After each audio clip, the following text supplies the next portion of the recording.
Olá, Irmandade Conebras. Tudo bem?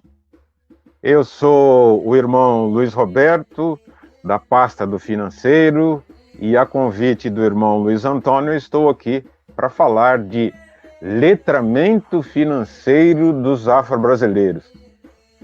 Mas o que vem a ser letramento financeiro, né?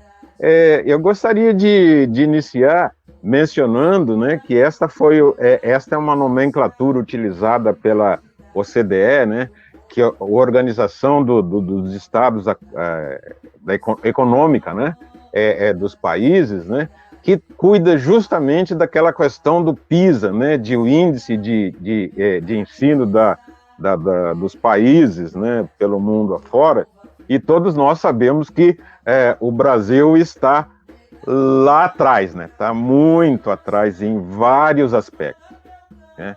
E esta motivação, né, vocês vão ver que tem uma conotação de trazer justamente essa questão do letramento financeiro, porque vai desde a infância até a fase adulta, né? Então, para que vocês possam entender esse significado, não é? Próximo, por favor. Vamos ao roteiro da apresentação. Este é o roteiro, né, que eu pretendo fazer, né? Eu vou falar da conscientização para o tema, depois integração familiar, depois como é que nós eliminamos as dívidas, né? E depois, lá no final, temos uma fase de perguntas, né? Próximo, por favor.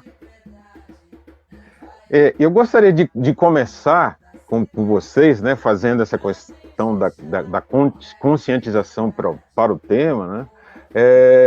Eu gostaria de chamar a atenção aqui que eu não vou fazer algo acadêmico, né? Eu baseei isso num trabalho que eu já desenvolvi.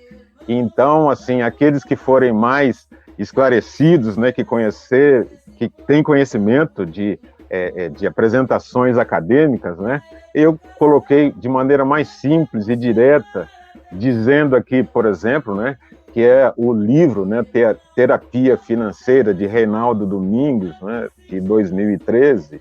Então, a notação acadêmica é de outra forma. Mas para ficar mais simples, né, para que vocês não tenham que procurar depois as referências bibliográficas, mas quem quiser ir e procurar mais a respeito, é só seguir e procurar na internet que vocês vão achar esta questão aí diretamente e ter a noção.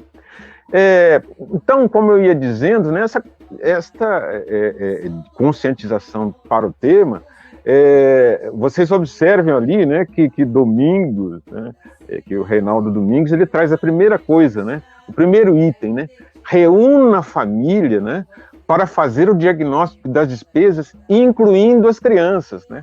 Veja que eu já comecei dizendo, né, que vai desde a infância até a fase adulta, né? Então, nós adultos, nós devemos estar cientes de que se na escola não existe essa preparação, que nós adultos e nós negros, né? Porque tem um detalhe, né? Vocês vão ver aqui daqui a pouco, né, como é que nós estamos distribuídos, né, nessa questão da economia brasileira, né? Então, nós negros estamos muito defasados. Então, cabe a nós proporcionar que as crianças negras tenham, desde o início, essa questão do letramento financeiro em dia, né? Depois, o outro ponto é anote os gastos, né, e despesas e os ganhos. Por quê? Desta forma, quando você faz isso, todos os membros da família têm a noção do que está ocorrendo, né? Não esconda nada de ninguém, não, porque é bom que todas as crianças e integrantes da família que conheçam como é que está a situação econômico-financeira da família, né? Depois registre se você tem bens móveis ou imóveis, né? Se você tem veículos, se você tem casa, se você tem moto, enfim, todos os bens, né? Se você tem um terreno, se você tem todos os bens, né? Depois registre quanto tem de dinheiro guardado até hoje. Se você tiver, né? Existem pessoas que nem têm o suprimento financeiro para guardar, mas eu espero que até o final vocês tenham a conscientização para que vocês possam se preparar para o futuro, né? Depois você tem, registre suas dívidas, se as tiver, né? Esse também é uma outra a questão, né? Que normalmente, a minha motivação foi a respeito do processo de endividamento, né? Que o brasileiro, de maneira geral, está, e principalmente que foi agravado por essa questão da pandemia, né? E, de novo, né? Nós negros fomos afetados muito mais do que os não negros, né? Depois tem o outro tópico, assuma o controle da sua vida financeira, né? Você que tem o domínio do dinheiro, né, da sua vida financeira, dos seus pertences, né, de todos os seus bens, né, tudo aquilo que você tem e pode vir a ter para melhorar o seu rendimento, né? E depois, por último, preste atenção nessa questão, né? O seu eu financeiro, né? Este seu eu financeiro, de outra maneira, é conhecer qual é o seu perfil, né? Se você eu vou falar de maneira bem clara, né? Se você é gastador, se você segura o dinheiro, né? O mão fechada, como é que você né?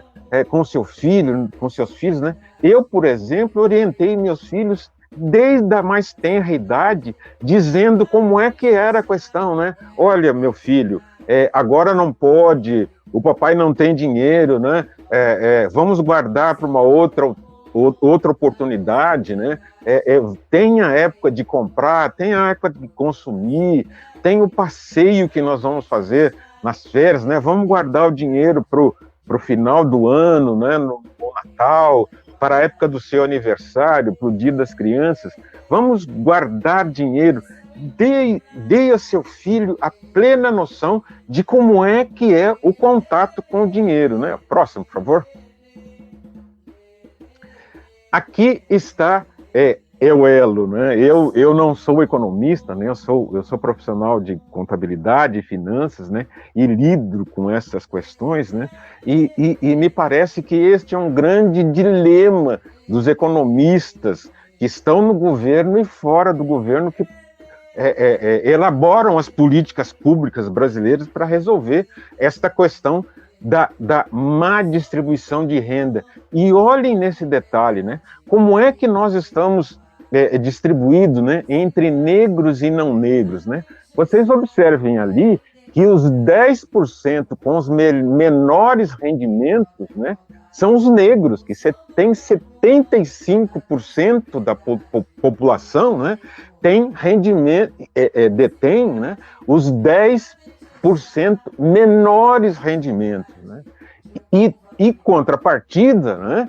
Então, os 10% maiores rendimentos da população negra é apenas 28% aproximadamente, né?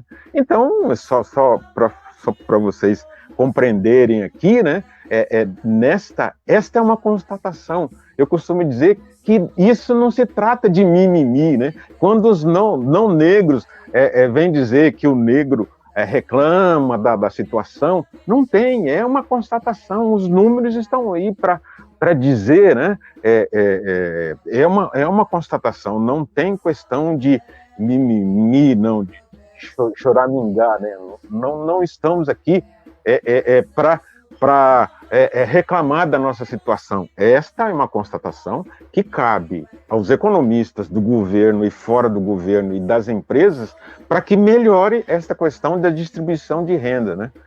Tem uma questão bastante interessante que a semana passada uma irmã especialista em finanças, né, a Mônica Costa, no evento da XP no dia 25 de agosto, ela fala da questão do algoritmo racista, né? Então, como é tratado por Fernanda Carreira e Denise Carvalho num artigo que foi publicado de janeiro a abril de 2020, que existem isto também é uma constatação. Essas duas autoras, né, elas são cientistas que tratam desse tema, né, que existe algoritmos, né, de encaminhar questionamentos para pessoas com conotação racial, né? Então, esta é uma questão que eu gostaria de chamar a atenção aqui, que nós somos até nisso, né? Existem algoritmos para nos para deixar-nos invisíveis, ou então esta propaganda ou este encaminhamento não cabe para esta ou aquela raça, né? Os negros não são acessíveis, eles não terão condições de assumir, ou de consumir este conteúdo, né? Então, esta é só um detalhe, né, para que nós tenhamos em mente do que a grande mídia, né, como é que o colonizador, né, como é que os não negros nos tratam, né? O próximo, por favor. Aqui tem um detalhe do livro, né, da Planejar, né? Planejar é uma instituição que agrega planejadores financeiros que, junto com a CVM, eles elaboraram um livro, né, sobre planejamento financeiro, e é de extrema importância que nós, negros, tenhamos esse tipo de aproximação para que nós tenhamos o conhecimento pleno de todas as raças, né, de que o dinheiro faz parte da nossa vida. E lembrem-se que eu disse lá no início, né, que nós conheçamos o nosso eu financeiro, né? Vocês, só para dizer aqui uma questão interessante, né? Vejam lá na última linha, né? Focar demais no dinheiro, né? De colocar muita ênfase em ganhar e acumular dinheiro pode distorcer nossa perspectiva e o que é realmente importante na nossa vida, né? Veja bem, o dinheiro não pode ser o foco. O dinheiro é o meio para que nós possamos obter os nossos sonhos, né? Portanto, cabe a nós termos a plena consciência do que quais são as nossas competências e como nós podemos ganhar o dinheiro, né? Então, outra questão que está por trás desses detalhes é que é muito importante que nós tenhamos o conhecimento, né, para que nós possamos ter as melhores qualificações, né? Observem, né, o esforço que nós devemos e podemos fazer. Por exemplo, no meu caso, né, no caso da minha família, eu sou filho orgulhosamente de um torneiro mecânico e de uma empregada doméstica. Porém, o meu pai, que era torneiro mecânico, ele driblou esta questão que ele só tinha apenas o 4º ano primário, né? Diga-se de passagem, né? Meu pai estaria completando 95 anos quando estou gravando esta apresentação, né? E ele estaria fazendo 95 anos se ele estivesse vivo, né? Então é importante que apenas com o 4º ano primário ele foi capaz de driblar esta deficiência, porque lá atrás, né, lá no meados dos anos 30, né, dos anos 40, né, ele teve que começar a trabalhar muito cedo. Então, depois da formação dele, ele fez o curso do Senai, e depois apenas com os 4 anos do 1º grau, né, que era o chamado primário naquela época, ele foi capaz de ter uma qualificação profissional. Ele se tornou um exímio torneiro mecânico e utilizava máquinas importadas. Ele falava inglês? Não, mas ele tinha as competências e dominava, né? Eu estou fazendo assim, né, que para quem entende um pouquinho, né, o paquímetro e o micrômetro, né, são 2 ferramentas que eu me lembro né, que ele utilizava, ele sabia muito bem como manuseá-la e como é que aplicar perfeitamente a profissão dele. Então, com todas as limitações, ele e minha mãe deram condição para que os 3 filhos, né? Então, eu sou o filho mais velho, todos nós temos hoje uma graduação, pós-graduação, e estamos, graças a Deus e aos nossos esforços e a visão que meus pais não é só dele, quantas e quantas famílias estão nessa condição de formar. Então, voltando ao tema, né? Então, me parece que a profissionalização, a melhoria da mão de obra, a melhoria das nossas competências faz com que, ao lado do letramento financeiro, faz com que nós mudemos a nossa condição financeira. Próximo, por favor.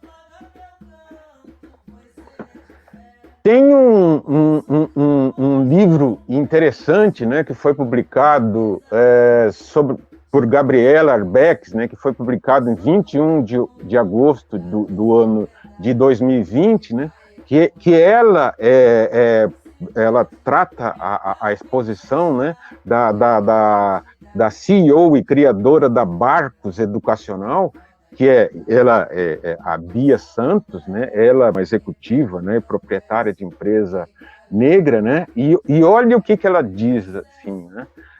No meio desse processo, a educação financeira surge como uma solução para os problemas do consumismo e da falta de planejamento da nossa geração, não é? Então, veja, me parece, né? Depois vocês continue a leitura, né? É só para contextualizar e para trazer esta questão que é crucial que eu vinha dizendo, né? Nós adultos temos que ter esta consciência e levar esse tipo de virtude, de aproximação com finanças, com o entendimento do dinheiro na nossa vida, né? Para as crianças, né? E todos aqueles que nos cercam, né? Tem outra dissertação interessante que fala da afroetnomatemática, né, da educação básica, né? Esse nome tão interessante, né, pomposo, né? Os acadêmicos têm essa mania, né, de tratar esses temas, né? Mas ele trata da questão da educação financeira propícia e observar como isso, o relacionamento, né, com as ciências exatas, né, porque a matemática ela está muito mais próxima da questão do dinheiro, né, muito embora seja uma ciência, economia e finanças sejam ciências sociais, mas usa muito o envolvimento numérico, então ela está mais próxima, né? Existem autores que muitas pessoas se confundem achando que é ciências exatas, mas não, a economia e finanças é as ciências sociais. Então veja, olha o trecho interessante que é encontrado aqui, quando ela vai falando, né, das habilidades, né? Um jovem, por meio da matemática financeira, é capaz de gerenciar a própria renda com a finalidade de que seu capital dure por todo o mês. Esta é uma questão muito importante, né? Que depois, né, já falei do jovem, agora o pré-adolescente, o adolescente, ele, aproximando-se, né, desta questão do dinheiro, ele é capaz de fazer com que ele compreenda exatamente como é que fazer com que o dinheiro se adeque à sua condição de vida, né, atenda às suas necessidades, né, que você não caia no consumismo, né. Então é muito comum terem jovens negros por um desvio de percepção, eles vão para o consumismo, né? Adquirindo tênis de alto valor, né? Caríssimos, né? E celulares de maneira da mesma forma, muito caros, né? E em detrimento de uma preparação para ter uma vida melhor ao longo prazo, né? Então, ao invés de melhorar a sua capacitação, né, para melhorar o seu nível de renda, eles estão preocupados em consumir, né? Então, esta é uma coisa típica de todo jovem, né? Mas nós negros, como vocês viram lá, que nós estamos muito defasados em questão de renda, né? Nós temos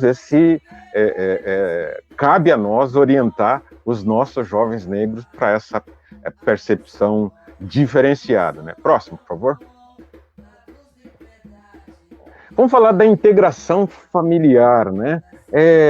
Nesta linha, né, de novo, né, mantendo a integração da família num diálogo aberto, né, os cônjuges, né, os filhos, os dependentes, os sobrinhos, né, os nossos primos, nossos parentes, nossos amigos, aqueles que estão à nossa volta, né, de nossa inteira responsabilidade observar, né? Tem aqui, né? Eu faço menção, né? Vejo que os Estados Unidos, né, aboliu a escravatura em 1863, no Brasil foi em 1888 e a Nigéria em 1936. Né? Então veja, estas questões, o regime escravagista nestes países, por exemplo, eles foram interrompidos legalmente, mas não efetivamente, mas isto é uma outra conversa, né? Mas assim, veja que é interessante, trazido pela Eni Lima, né? E ela postou esse trabalho, né? Preto e dinheiro são palavras rivais, ou seja, o negro, né, o preto, ele tem alguma conotação, né, de rivalidade entre dinheiro, e nós vamos ver que não, né? Então, veja assim, nossa missão de restabelecer a África como um centro, ou seja, um jeito de ser, estar, sentir o mundo, né? Fato é que judeus entenderam isso e hoje estão numa condição mais tranquila do que o povo preto. Fato é que a China entendeu isso e está numa posição mais autônoma do que o povo preto. Então, veja estas constatações, né, que outras etnias já compreenderam isso e estão unidos, né, e irmanados para atingir o objetivo comum. Né? Uma geração, às vezes até uma geração, né, de judeus, eles se sacrificam para que a próxima geração seja melhorada, né? Então, de novo, assim como meus pais, né, e outras famílias negras se sacrificaram para que nós tivéssemos uma condição de nível de conhecimento, de preparação profissional e econômica melhor, né? Isto faz a diferença. É desta forma que nós mudamos toda aquela questão, né? Muito embora a questão de economia e de concentração de renda seja uma responsabilidade de economistas públicos e privados, por nós, temos que fazer a nossa contribuição, né? De verificar como nós podemos resolver os nossos próprios problemas, né? O próximo, por favor.